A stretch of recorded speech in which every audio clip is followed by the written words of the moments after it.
দীর্ঘদিন ধরে বেতন না পাওয়ার অভিযোগে ভাটপাড়া পৌরসভায় বিক্ষোভ দেখালেন শ্রমিকরা। তাদের সমর্থনে বিক্ষোভে সামিল হন বিজেপি কর্মীরাও।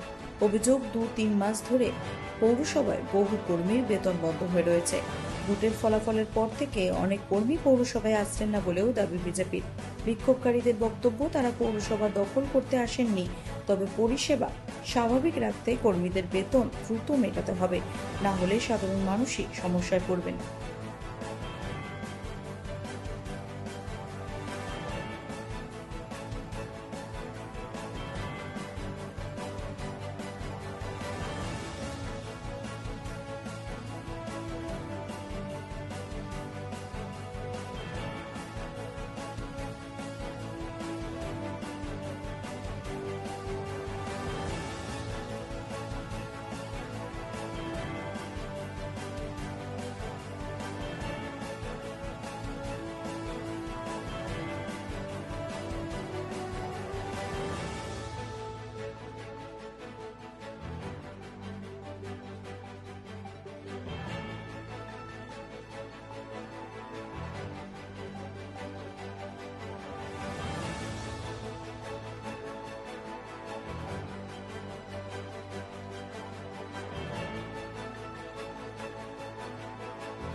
আমি বলবো বলুন।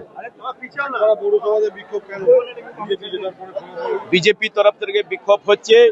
এইখানে ভাটপাড়া বিগত দিন থেকে কয়েক বছর থেকে খুব দুর্নীতি হয়ে গেছে, খুব তোলাবাজি হয়ে গেছে, খুব টাকা মারা গেছে। মজদুরের সাফাই কর্মচারী হোক বা পেনশন হোক, যে রিটায়ার হয়ে গেছে তার পেনশন হোক, গ্র্যাজুইটি হোক, বেতন হোক, সবাইটা বাকি রয়েছে। আগে 26 দিন কাজ হতো, 12 দিন টাকা যাও, 3 মাস থেকে বাকি আছে। আমাদের দাবি আগে বিক্ষোভ, এই যে সমাবেশ করছি, বিক্ষোভ করছি আমরা, যত লোকের টাকা বাকি বা বেতন হোক বা পেনশন হোক বা গ্র্যাজুইটি হোক, সেই টাকা ওকে দিতে হবে। ও চাকরি করেছে, মেহনত করেছে, ও টাকাকে ওকে মারতে হবে না। এই জন্য তো বলছি এসে দিক, ওরা তো না দিলে হবে না, না হলে গদ্দি ছাড়ো, তাহলে আমরা দেব।